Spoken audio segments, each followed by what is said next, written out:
So, let's get started. Greetings, fellow aspirants and intellectual wanderers. Welcome back to our UPSC channel, that is UPSC Geek by NRG. Today, we are going to unravel one of the most interesting and fascinating English political thinker in lecture number 19, that is Thomas Hobbes. As we unravel his tapestry of political thought, let me take you through the previous lecture so that you can regain the idea from the previous lecture, what all the things that we have done. So in the previous lecture, we have started with his theory of sovereignty by rendering a statement which says that Thomas Hobbes as the greatest of all absolutists. Why did we say or consider or regard Hobbes as the greatest of all absolutists? Just because he bestowed an absolute power to the state for the security of life and property. That's why we regard Hobbes as the greatest of all absolutists. Okay, then we have understood what is the state according to the Hobbes from very utilitarian point of view. That is, the utility of state is preservation of life, and if state fails to do so, then it will be considered as a failed state. Then we have seen why Gandhi was critic of state. Then we have understood that Gandhi was not only the critic of any state, but he was a critic of modern state. Modern state was the one which was established by the colonial masters with inherent violence in it. That's why Gandhi was a major critic of modern state. So then we have seen, is there any contradiction between individualism or absolutism? Because before, when starting with sovereignty, we have also seen that the Thomas Hobbes as the greatest of all individualists. Then we have seen absolutist. So we have drawn the relationship between individualism and absolutism by saying that whoever will be individualistic in approach shall always be absolutist, right? Because for him the protection of life and property will be of utmost priority. Hence he will always strive to establish an authoritarian or absolute state in order to protect the life and property. Then we have seen methodology, a scientific methodology of Thomas Hobbes, that was resolutive compositive method, and we have seen the influence of Galileo and Newton that was on Hobbes for formulating his scientific methodology. Then we have seen how he applied his concept of mechanics, that he said that every individual is part of this universe, and as universe is made up of matter and thus particles, hence human beings are also made up of particles, which basically constitutes matter basically constitutes particle which is in constant motion, and hence stimulate emotion of love and aversion, right? Then we have seen the application of his methodology, right, through his two basic emotions, that is inclination and aversion, and what are the various implications of hedonistic nature. So this was all about the previous lecture, that was lecture number 18. If you guys haven't watched that previous lecture, I would love to have you all go and watch that, because it will give you a better clarity in the most profound theory of Thomas Hobbes, that is his theory on social contract, right? This is also considered as one of the most profound theory of his magnum opus, that was Leviathan, right? Because his entire theory of social contract is based upon his methodology, his presumption on human nature and state of nature, right? So that is a kind of raison d'etre of his theory of social contract. So if you haven't watched the previous, go and watch first, then come to this lecture. Okay, so before starting, I would love to have you all subscribe to the channel, that is UPSC Geek by NRG, so that we can keep spreading love and learning. Okay, so let's get started, aspirants. So basically we are starting with the social contract, which is the limelight of his magnum opus, that was Leviathan, right? Why did he constructed an idea of social contract? So let's see. Hobbes belonged to the tradition of social contract, right? As I have given a very metaphor or the idea about social contract, that there were three major theorists who belonged to the social contractualist school, that they were basically Hobbes, Locke and Rousseau. So Locke and Rousseau we will be dealing in the later series, but today we are talking about one of the main propounder of social contract, that is Hobbes, Thomas Hobbes. Okay, it is a concept based on the capitalism, right? So can you create that connection in the mind, why social contract is a concept based on capitalism? Because if you look the nit closely of capitalism, it is a system, economical system, which is completely based on contract. What is contract? Contract is basically an agreement, right? A mutual agreement, which is completely based with trust, based of trust. The complete base of contract is trust, mutual agreement, and hence the social contract is also based on the concept of capitalism, right? If economy is capitalism run by contract, society and government is also based on the concept of contract. This is what is the idea behind the social contract. Contract symbolizes state and society are not natural. What does this particular statement means? That state and society are not natural. Since it is a contractual, state is a creation of man. Men have created state by mutual contract or agreement. They all individual, they came on some common ground just to give rise to this particular contract, which says that from now on we are establishing an absolute sovereign state by giving all of our rights to the state, to the commonwealth. So this is the basic idea that state and society are not natural. But there are again a contrasting school, that is organic or naturalistic school, which believe that the state is natural creation, of which Plato is the master, of which Plato is the basic propounder. They give more priority to the state by saying that state is individual writ large. But in opposite, there is a social contractualist who basically believe that state and society are not natural. They are the artificial creation of man. They are result of contract among people, right? What are the result? Basically, the state is the result of contract among the people. People have mutually agreed to formulate a state.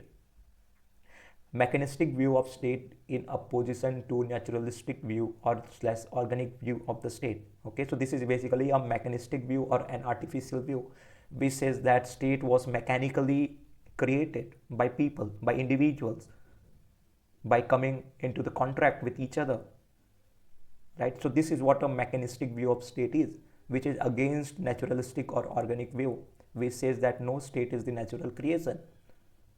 When we use the term machine, we actually undermine that institution. Here state is a machine or means for the end for man. Okay, so basically what does this mean? It is saying that when we say that state is a mechanistic or mechanically created entity or institution, we are basically undermining the institution or the essence of the institution by just confining our perspective to the point that state is just a means to achieve our end. What was the end in the case of Hobbes? It is basically the preservation of life and property. Just to protect and safeguard our end, we have created a mean. What is that means? Means is an absolute state or sovereign state. This is what a mechanistic view of state talks about, right? So the end of man is attainment of happiness. Okay, how man will be attaining happiness? By protection of life and property, because because man is utilitarian in nature. Okay, we have seen in his methodology how man is a pleasure seeking in nature. We will also see in Hobbes' perspective on human nature in greater depth, that why man is a pleasure seeker, why man is a utilitarian being, why man is a consumerist. Okay, just for the attainment of happiness, that is the end, men have created a means by social contract, that is a state, which is a mechanistic view of state. It means state is an institution of utility. Purpose of the state is to increase pleasure and decrease pain. Social contract is also a methodology to evolve political theory.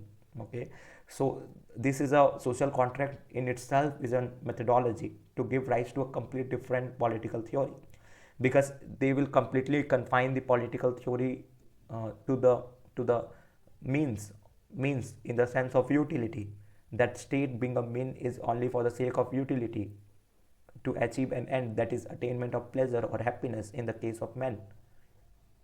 Okay, so this was the basic idea about Hobbes on social contract. This is just an introduction, okay? We will seeing in detail, we will be seeing entire thing in detail.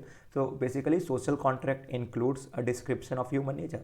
Now again go back to Descartes' idea, how Descartes influenced Hobbes. He says that to understand any situation or any prevailing situation from scientific perspective, we have to include three steps. The first was is to break any situation or any prevailing situation into its basic, then understand the different causes of it, then establish an cause and effect relationship. Okay, so how, looking at the Puritan revolution of 1641, how is Hobbes analyzing the idea? Just now try putting yourself on the shoe of Hobbes and just imagine the situation of Puritan revolution. There is a lot of bloodshed which is happening, right? That how will you analyze that particular situation? So how Hobbes broke down the entire situation into basics. He basically tried understanding what can be the cause of this particular situation of Puritan revolution, right? And just by analyzing that particular situation, he given the two cause, that is human nature and state of nature. Because of human nature there is a situation of state of nature. Because of human nature and absence of any sovereign authority, there is a existence of state of nature, which is causing a chaotic situation like Puritan revolution, right? And hence in the name of solution he is giving his idea of social contract, where through mutual contract and agreement people will come together to formulate a sovereign state with an absolute power which knows no limitation or foundation. And hence all the spiritual lords and temporary lords like feudals, lords and etc. should bow down before the sovereign lord, that is state. This was the basic idea of Leviathan, his magnum opus, right?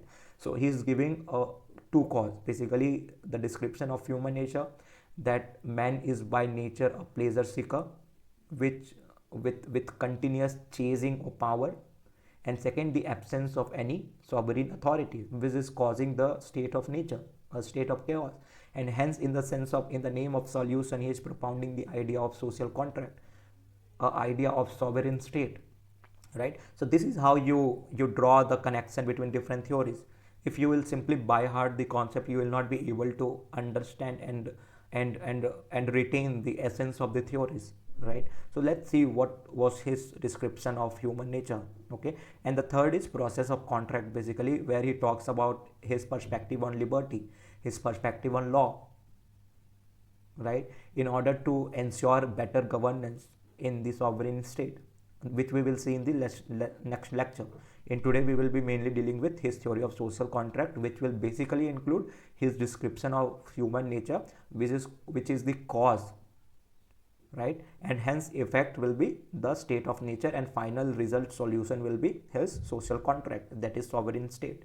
Okay, so let's see his description of human nature. So how is Hobbes quoting his description on human nature?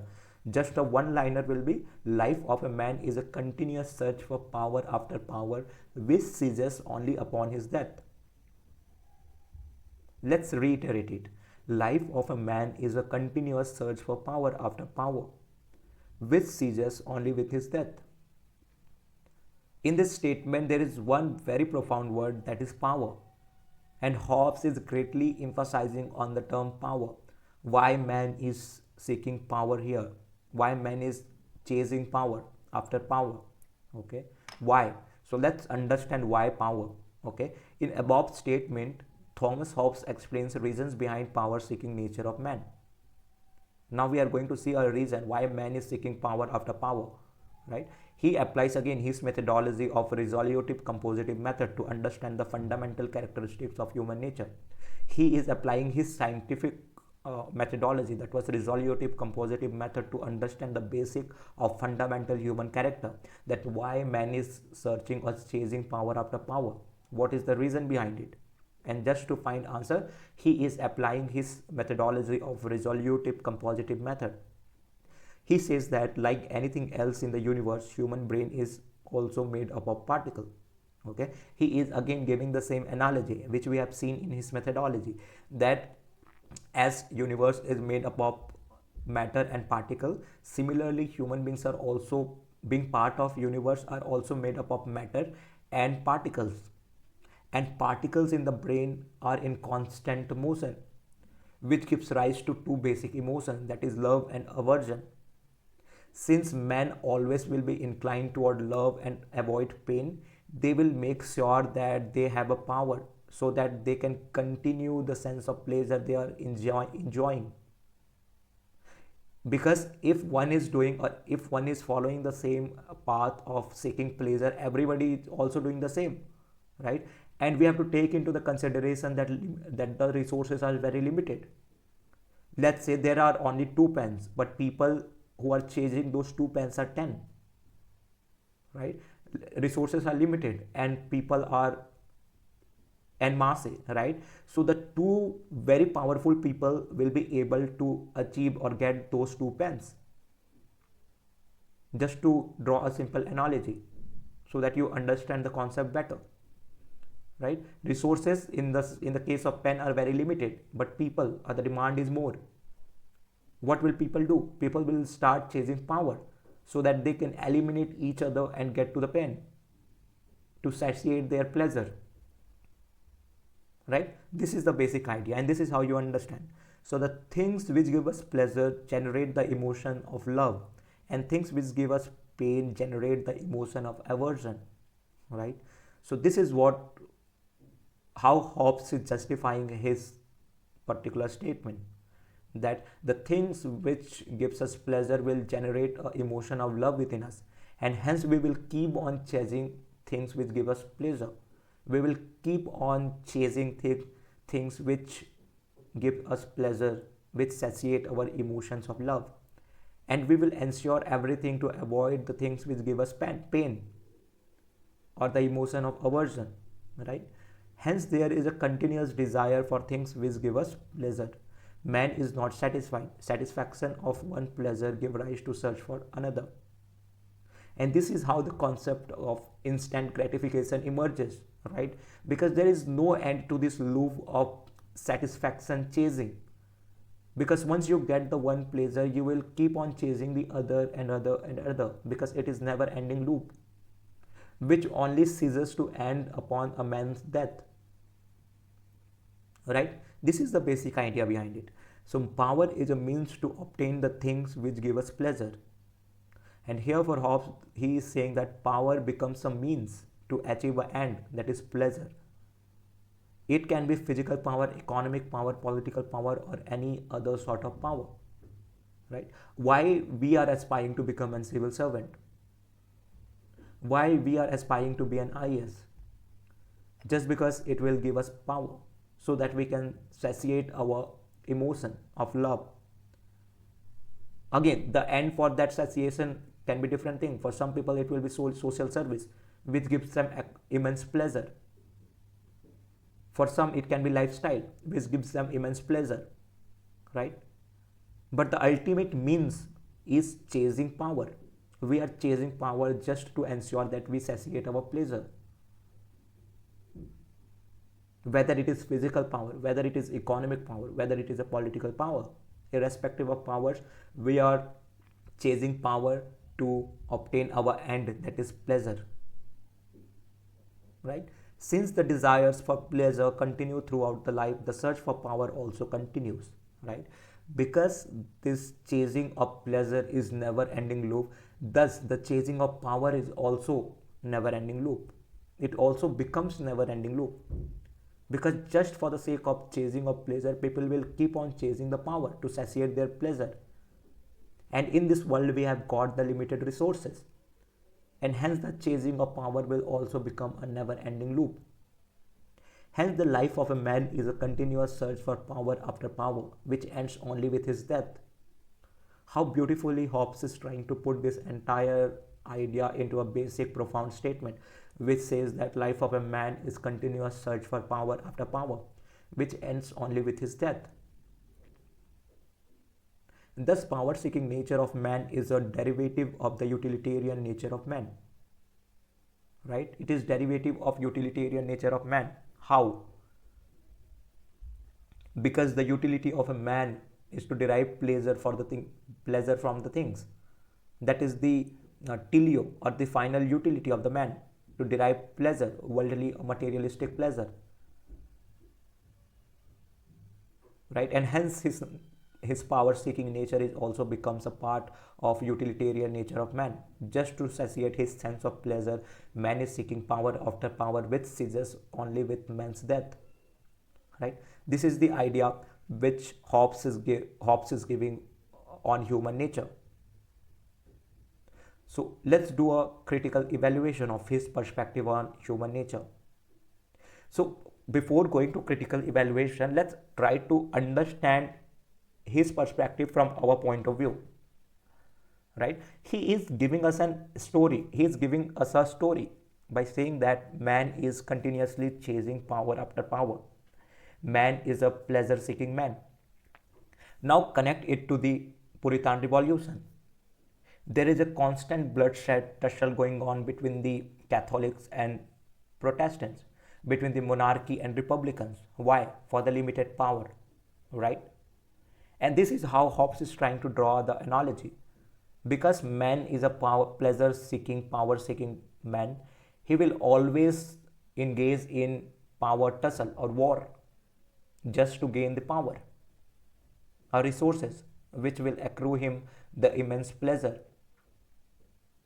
And hence men will create bloodshed, and that will give rise to the state of nature, because there is no supreme or sovereign authority to regulate or monitor the pleasure-seeking or power-seeking nature of man. Men are basically like a beast in a jungle, where there is no security of life and property. So this is the cause which is being given by Hobbes to propound his idea of social contract, that why do we need a sovereign state? Why do we need an absolute state?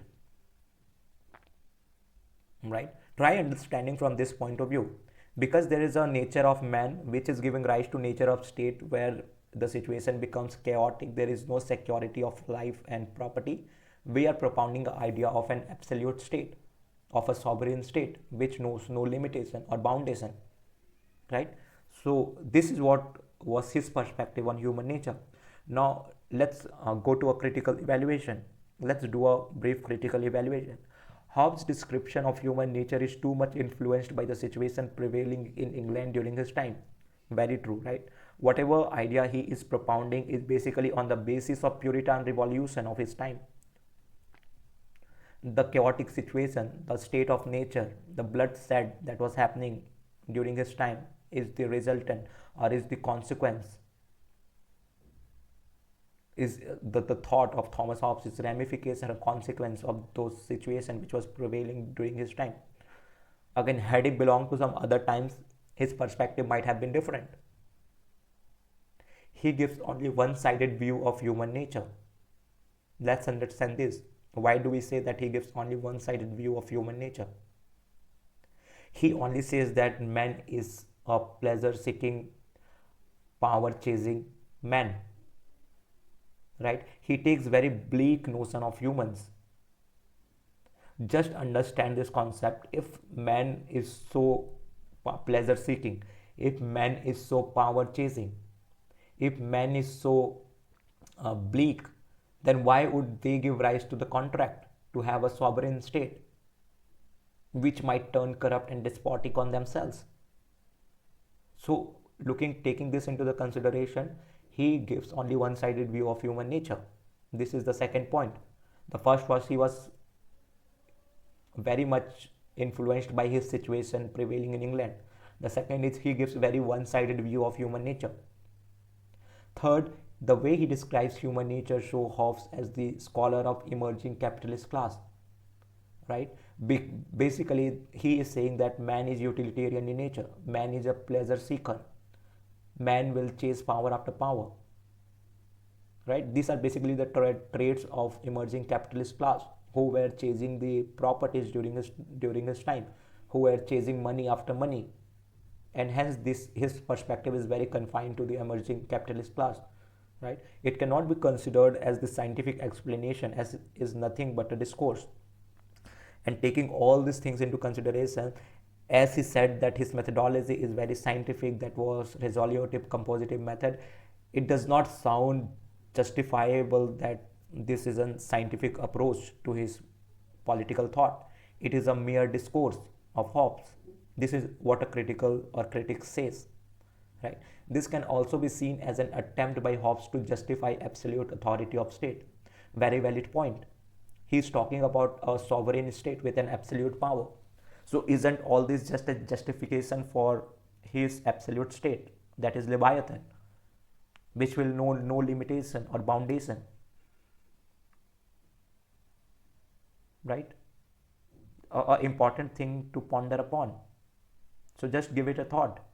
Is it a justification for his absolute authority of state, or is his situation also valid in some sense?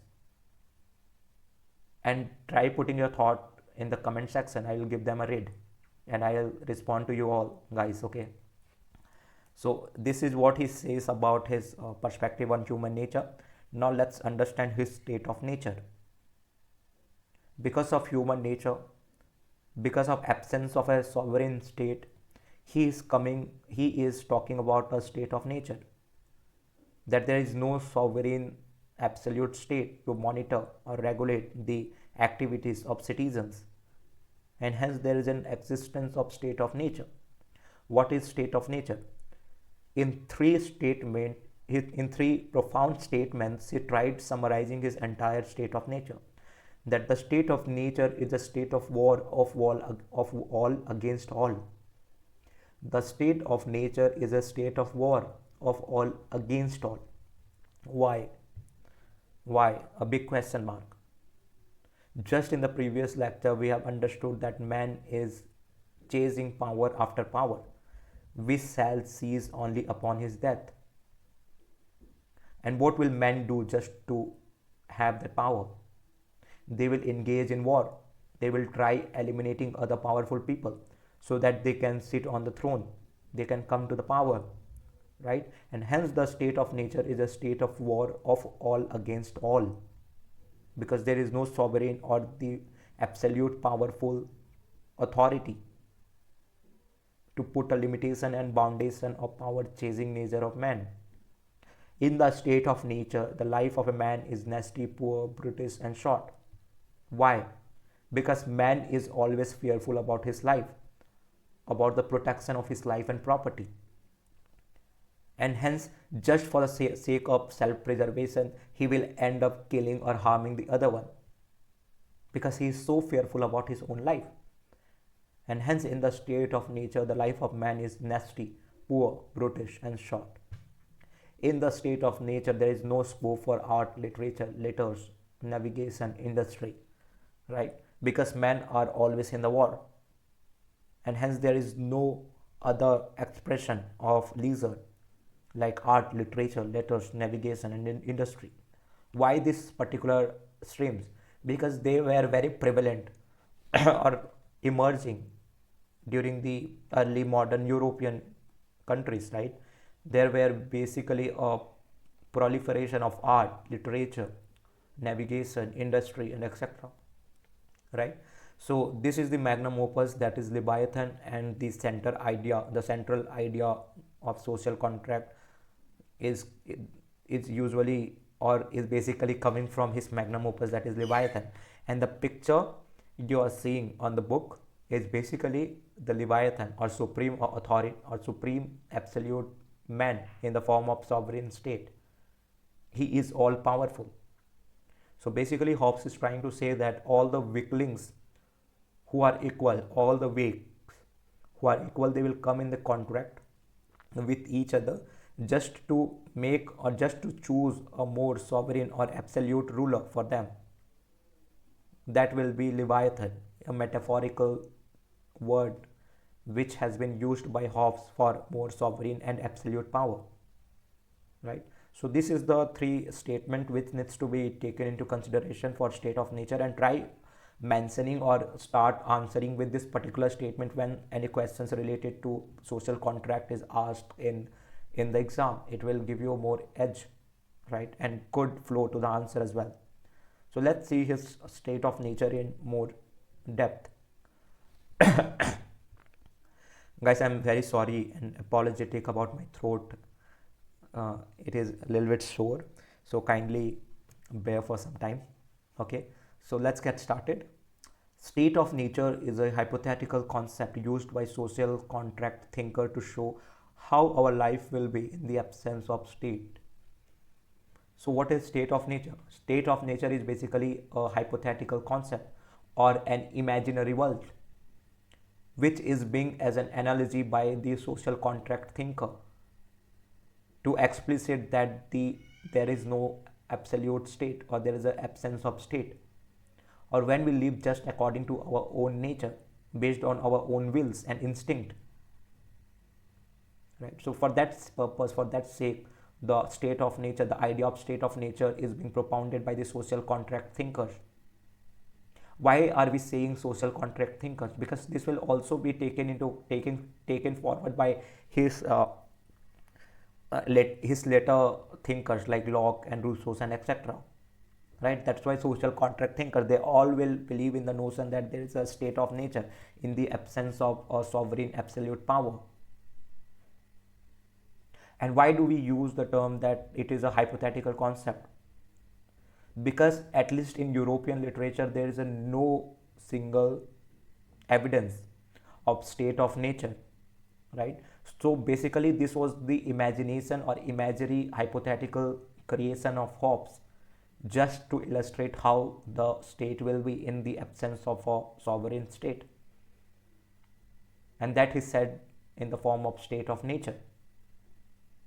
Right? Why state of nature? Because your men are only driven by their human nature. And what is the human nature? That is the power seeking and pleasure seeking. Right? They are basically existing on the will of their will. And hence he calls it as a state of nature. According to Hobbes, human life in the state of nature will be in the state of war of all against all. Just think about it. If I would have to ask you, just give me in a line what state of nature is according to Hobbes. It will be in the sense a state of war of all against all, where there is no community, there is no family, there is no relatives and etc. It will be a state of war of all against all.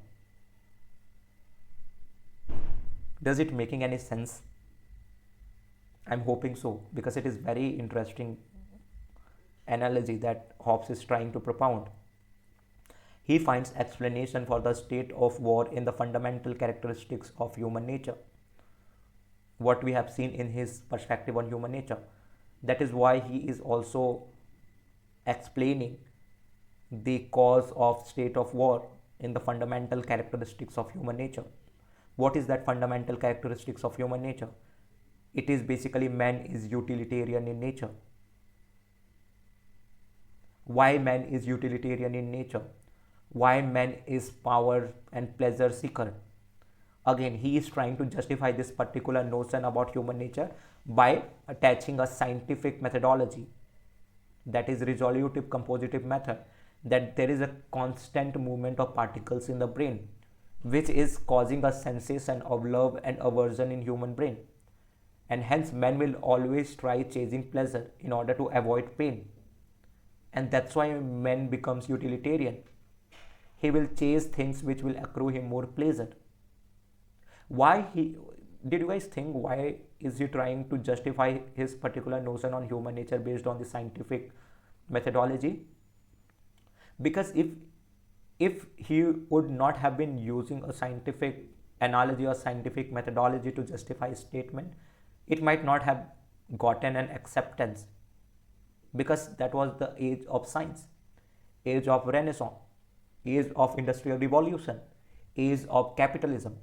People tended to believe more into something which are more scientific in approach, which was emerging from the field of science, not a pseudoscience or not a theology, not a religion, but sheer science.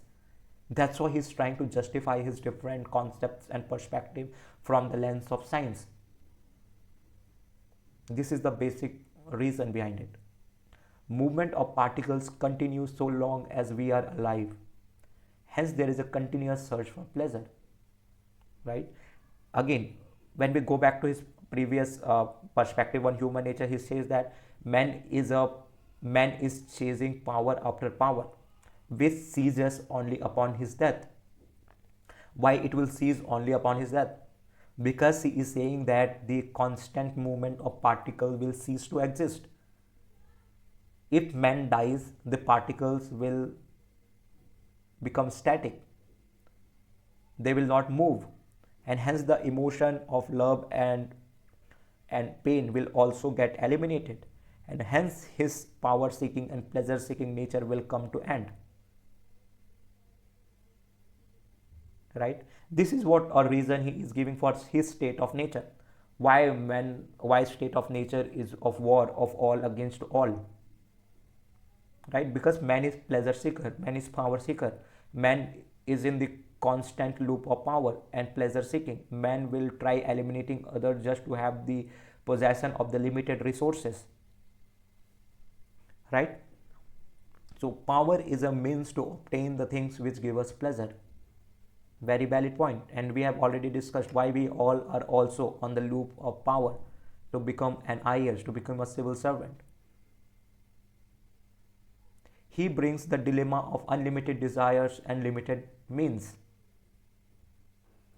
What does this mean? The dilemma of unlimited desires and limited means. Because the desires of human beings are never ending. It is unlimited. Man will seek pleasure after pleasure. If he will satiate one pleasure, he will start seeking other pleasure. But the means, the resources are very limited. Right? The resources are just to fulfill one's needs, not desires. That's why he's propounding the idea of dilemma of unlimited desires and limited resources. People may have different desires, but means to obtain desire is same. So the means is also limited, but the means to obtain that desire, that is power, is also limited. And hence all people run after power. Because the more powerful will always survive till the end. And there are higher chances that he will be possessing the resources which accrue him more pleasure. That's why all people are running after power or chasing power. There is a competition or a struggle for power. Man is assured of enjoying pleasure only when man has more power than the others. Why? Why this particular thing? That man is assured of enjoying pleasure only when man has more power than others. I have resources, but I will only enjoy the resources which I have attained when I am more powerful than others. Why this is so? Because if man is not powerful than others, he will always be in fear for his life. He will be fearful that at any moment someone will come and kill him. There will always be danger to his own life.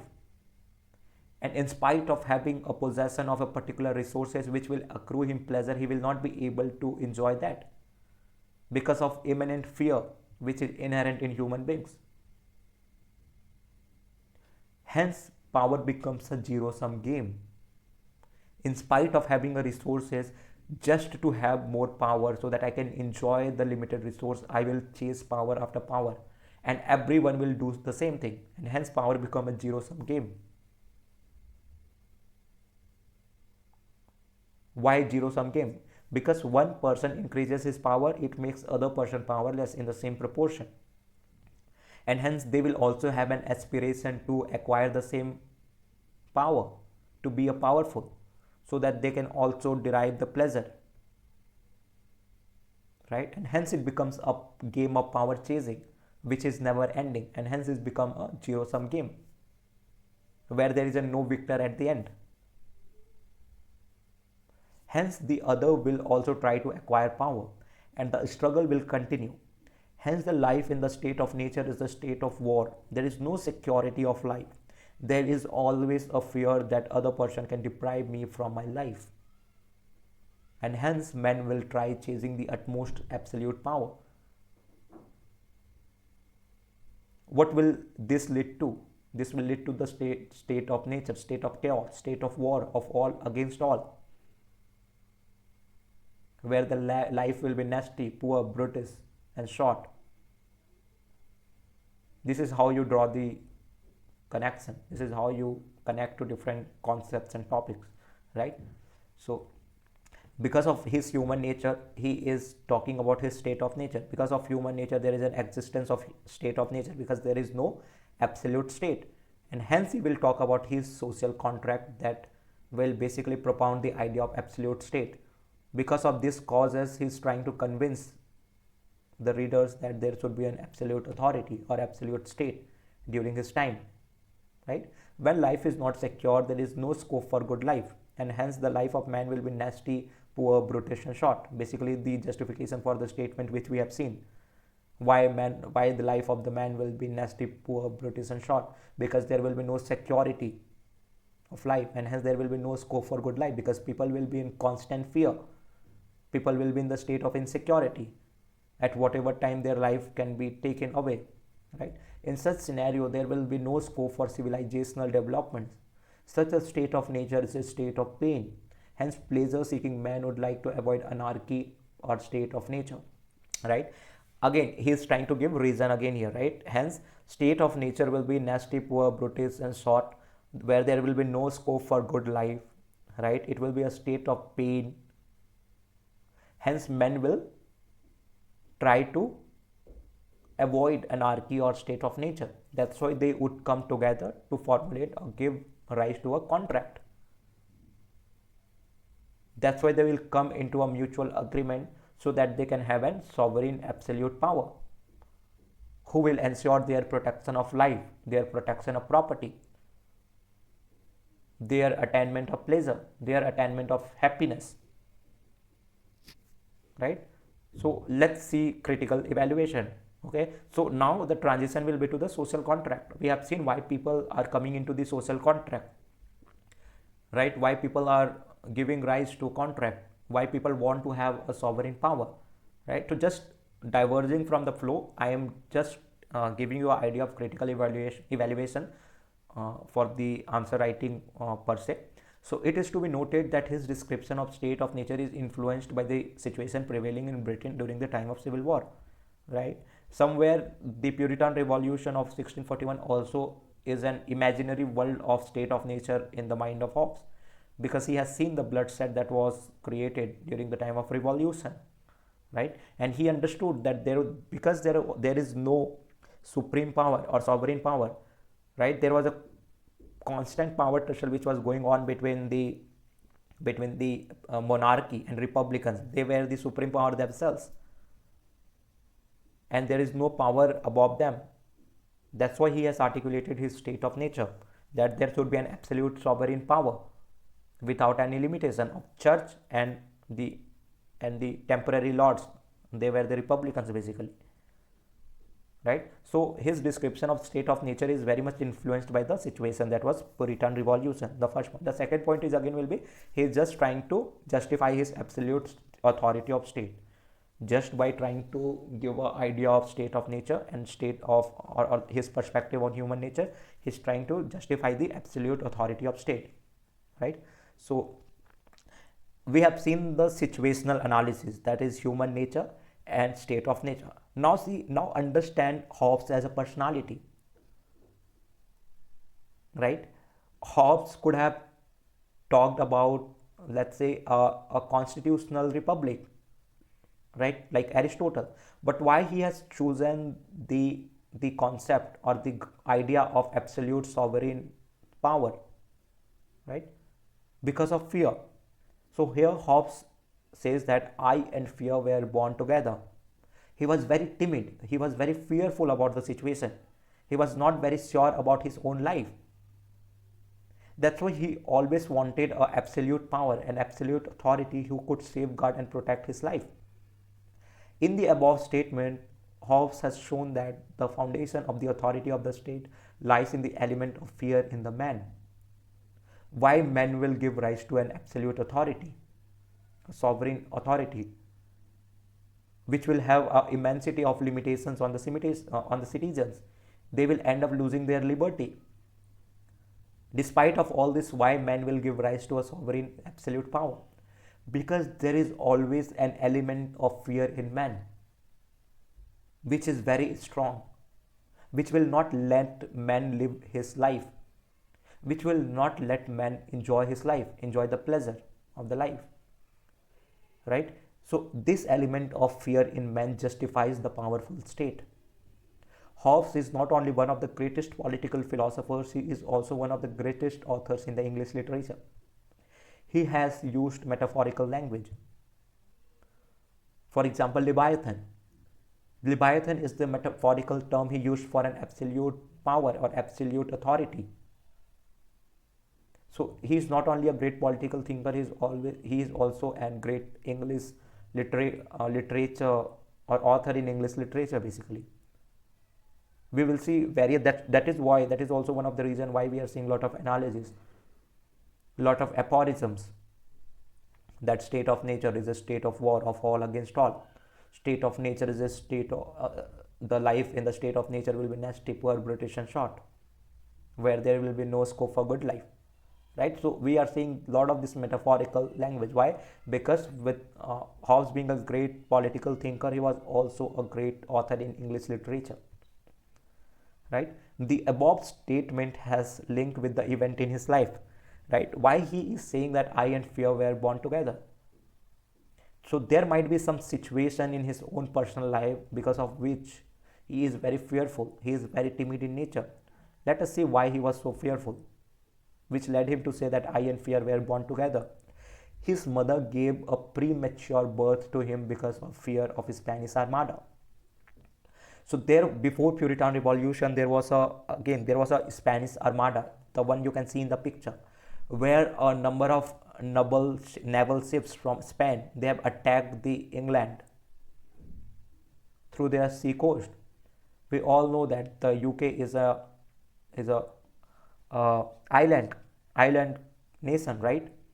Surrounded by water from all sides, and the only threat to UK was the navy. That's why they made sure to have the strongest of all navies. Ultimately became one of the reasons for colonizing India, because of their strong navy. So what made their navy very strong was this Spanish Armada. What was Spanish Armada? There were immense attack from Spain on UK. There were a lot of ships which came on the coast of UK to attack, to seize power, to seize the English power. And hence, due to fear, out of which his mother gave him premature birth. And that is why he is propounding the statement that I and fear were born together. Though England won in this Spanish Armada in very tactical manner, they have basically led the voyage of ships to the North Sea, and due to the heavy oceanic storms, all ships were destroyed, and in very tactical way they have won the war. Just a diversion from the topic, but that is what Spanish Armada was all about, which led Hobbes to say that I and fear were born together, because his mother gave him a premature birth, right? So let's come finally to this social contract. What is social contract, right? We have seen his perspective on human nature. We have seen his idea of state of nature. We have seen his personal subjective situation, that is I and fear were born together. Because of all these, he is propounding an idea of sovereign absolute state, a state on the basis of social contract. He means to suggest that man is fearful by nature. On the basis of resolutive compositive method, he proves that man is utilitarian, man is fearful of losing the life, right? Because with end to life, the pleasure seeking element of man will also come to an end.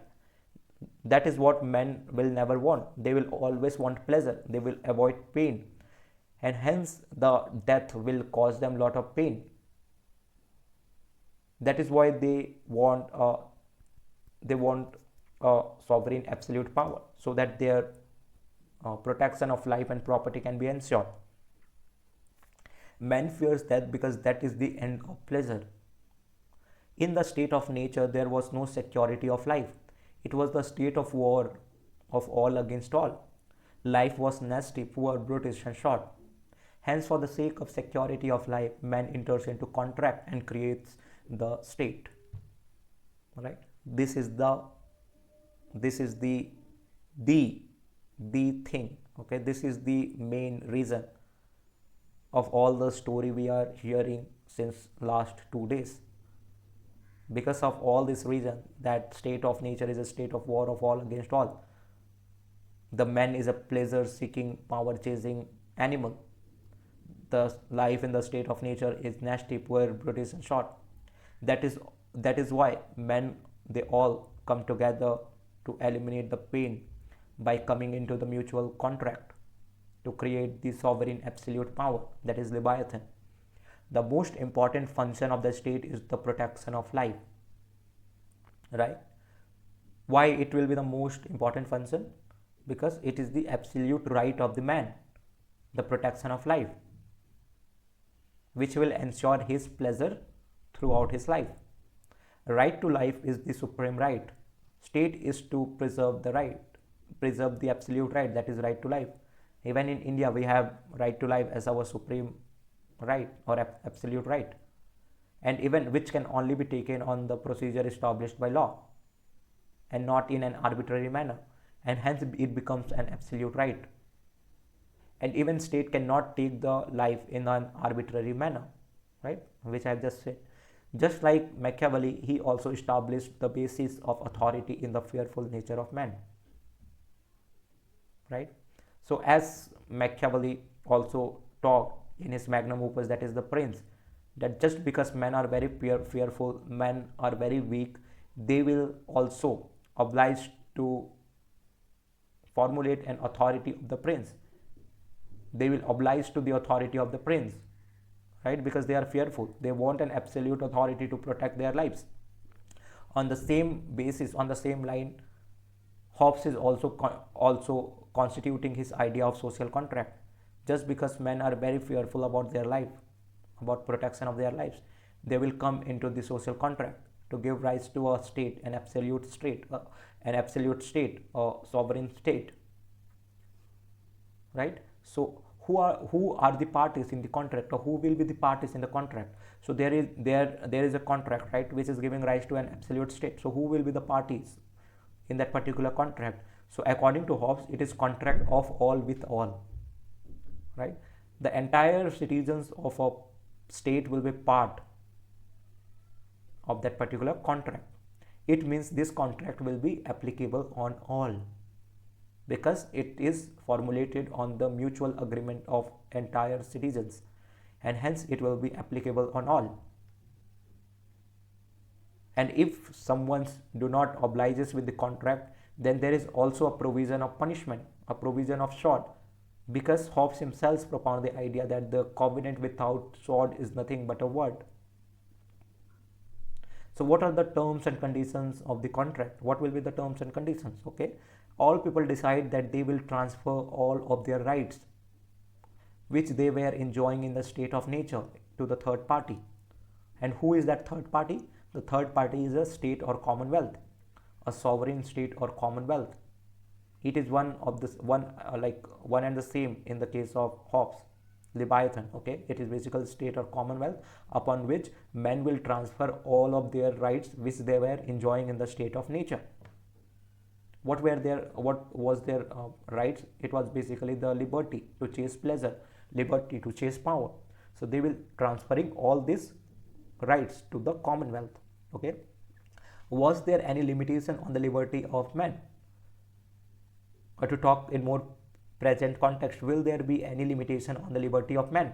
If let's say there is a social contract which we are trying to formulate to give an authority to an absolute state, Will there be any limitation on the liberty of man? What is Hobbes saying? If there is no limitation on either right or liberty, again the situation of chaos will emerge. Because man will completely free to do what it wanted to do. Man will completely engage himself in the power chasing, pleasure chasing loop, and hence it will result into the situation of chaos, into the situation of war, right? And hence there will be no protection of even life. Hence men will transfer all of their rights except right to self-preservation. Why? Because again, right to life and self-preservation is the absolute right, which only men will have with themselves, and remaining all the rights and liberties shall be transferred to the commonwealth. This is what is the idea behind the contract. Okay, so right to self-preservation is inalienable natural right, which cannot be alienated from the human beings because they have their absolute right, that is the right to life. Earlier man was sovereign, man had all powers, but now after the transfer, state becomes sovereign. Since men are transferring all their powers, since men are transferring all their sovereignty to the state, state becomes all powerful because state has a sovereign absolute power, right? So this is the idea behind his social contract. State has all powers, hence the authority of state is absolute. According to Hobbes, man has only two options, either to live under absolute anarchy or under the absolute authority of state. So according to Hobbes, man is only having two options here, either to live under absolute anarchy, that is state of nature, or come form a social contract and live under absolute authority where there will be a protection of life, right? Which option man will choose and why, right? Again, according to Hobbes himself, there is two options. Either man can choose to live under the state of anarchy or state of nature, or else man can oblige to the absolute authority or live under the absolute authority where there will be preservation and protection of his life. Which option will man choose and why? Man will choose to live under absolute authority of the state rather than anarchy or absolute liberty. Why? Because for man, security has a primacy over liberty, right? If there is no security to his life, what man will do with liberty? Because if there is an insecurity of life, man will not be able to enjoy his liberty. And that is also the very basic idea even to these days. When there is an emergency, there is always a seizure of rights and liberty, right? Because the primacy of state or primacy of life becomes more important than the primacy of liberty and rights. That is why man will always choose to live under the absolute authority, because there is more importance of priority to security of life than the right and liberty. Man will choose to have a life first over rights and liberty. I give up all of my rights to this assembly or to this person, state, on the condition that all will give up their rights. This is a kind of condition on that particular social contract. I am willing to give or relinquish entirety of my rights to this particular assembly or commonwealth or to the sovereign state or power on the condition that if all give up their rights too. Why? Because if everyone gives their right to the one individual, this all citizens will become equal. They all will come to the same ground because they have relinquished all their power, all their rights, all their liberties, and there shall only be an absolute single power, sovereign power, which shall regulate and ensure the protection of life of the citizens who are equal. I give up all of my rights to this assembly or to this person on the condition that all will give up their rights too, right? So I'm loving this. I'm loving his concepts basically, and his idea on Leviathan. Okay, so let's see some of the feature of social contract. That was the basic idea about social contract, and it was also all about social contract. So let's see some of the feature, right, of social contract. So the parties to social contract are not groups or association, but individuals living in the state of nature. Why? Because every individual must give their agreement, right? In that case, in that sense only, itself become a general obligation, that it is a mutual agreement of everyone, every individual, not any particular group or association, right? And hence it will become applicable to each and every individual. People will feel responsible towards the contract, right? And here the contract was not between superior and an inferior, or between a sovereign and his subjects, but among equals of their own free volition. So the contract is basically a mutual agreements of equals, each and every individuals who were equal or who became equal by relinquishing their rights and powers to the supreme authority or sovereign authority, and hence they become equals, and hence it is a contract of equals, right, of their free volition. What is volition? It is basically their power to make a decision or choice for themselves. The second is the sovereign authority in the state is the artificial creation of contract, right? So the authority or the sovereign authority or the Leviathan is the artificial creation of the contract. Individuals have created a sovereign authority, right? The third is the sovereign is not a party to the contract. Whoever will be the sovereign or the most powerful will not be a party to the contract, because each and everyone is giving up their rights and liberties and power to this sovereign to make him a sovereign or absolute, and hence he will not be the party to the contract. And because he will not be a party to the contract, he will never make a breach of the contract. He will always abide by the contract, right? Because people have bestowed their trust upon him through mutual contract, right? And hence he will always feel obliged and never breach the conditionalities of the contract. And hence sovereign cannot be unjust, because people made him sovereign through a contract, and hence he will never be or cannot be unjust. Therefore he is infallible. He cannot be wrong. He can never be wrong, right? So the fourth is the contract made by the individual is perpetual and irrevocable. What does this mean? That because of fear of state of nature, state of anarchy, people will never revoke the contract. If they revoke the contract, there will be a chances of state of nature again coming into the existence. Hence they will never revoke the contract which they have mutually agreed to. Hence it will be perpetual. It will be never ending. It will be irrevocable. Okay. Minority are subjected to the majority at the time of contract. Whether you are minority or majority, everyone are subjected to equal conditions just to formulate a contract, because it is a mutual agreement of equals. If minority rebel against the majority, that means they would remain outside the civil society and can be justly destroyed by the majority. It is just like an analogy that big fishes will ultimately end up eating the smaller ones.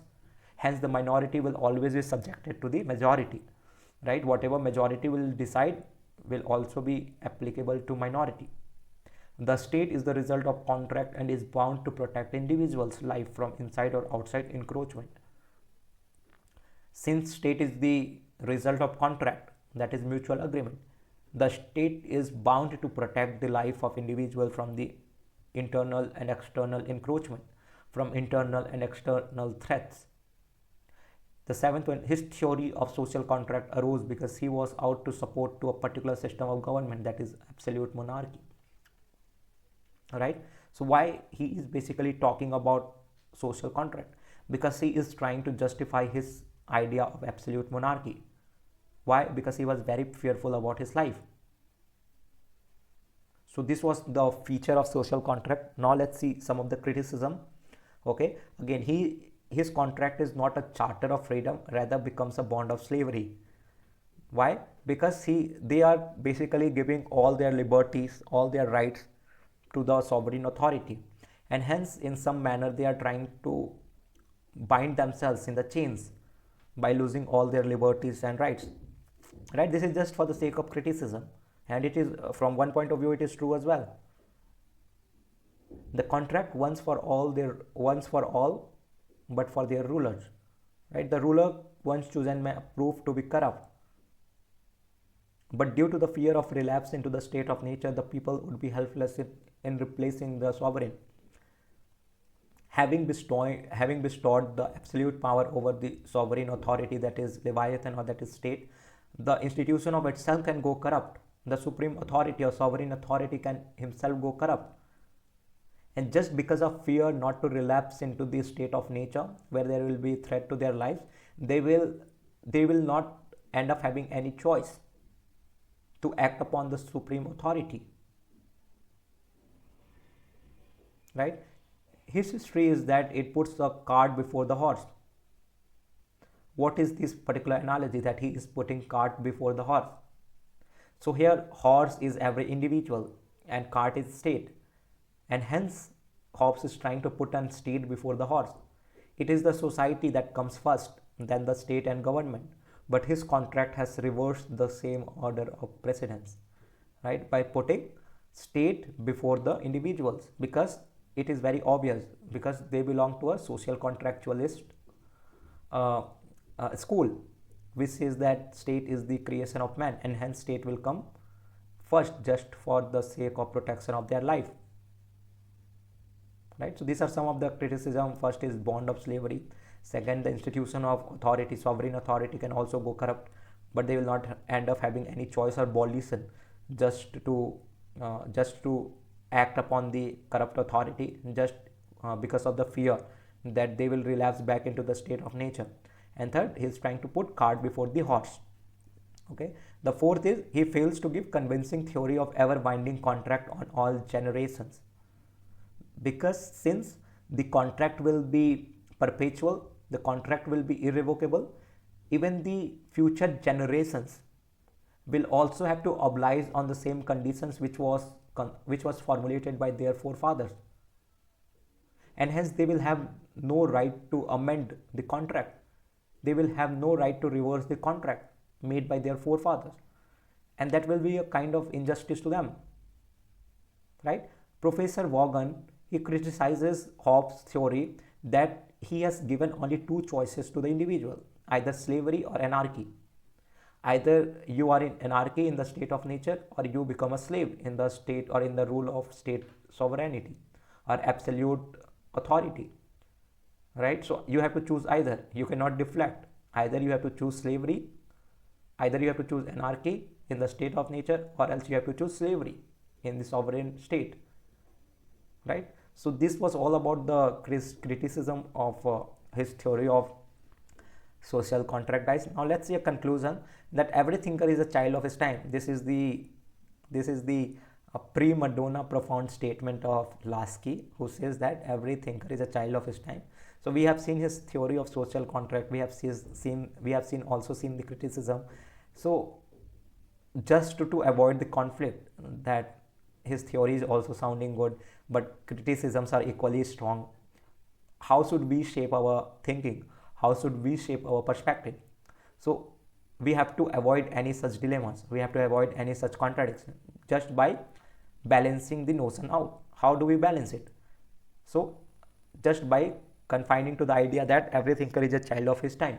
So he has given what was best practicable and suitable based on his peculiar situation in England during 1650s. Right? This is what a middle ground you take. Since every thinker is child of his time, his place, he has opted to choose whatever was best for his time. There could have been no alternative. Right? He has formulated his theory based on his peculiar situation of Puritan Revolution of 1641. This is how you give it a end remark. But still some of the ideas of Hobbes, like primacy to the right of life as an absolute right, is still constituted in some of the most important constitution throughout the world. So that is what and how Hobbes is relevant still to the date. Right? With this we come to conclusion in today's lecture, guys, and this is how we conclude today's lecture in very positive note. And I am hoping that you guys are liking the video and lectures, and also show your love by subscribing to the channel, that is UPSC Geek by NRG, and also like the video, because this is what motivates me to come every day and share my thoughts on various topics with you all people and spread learning. Okay, so make sure to strive, because thus you strive so you thrive. Okay, and let's bid a goodbye here. Thank you so much.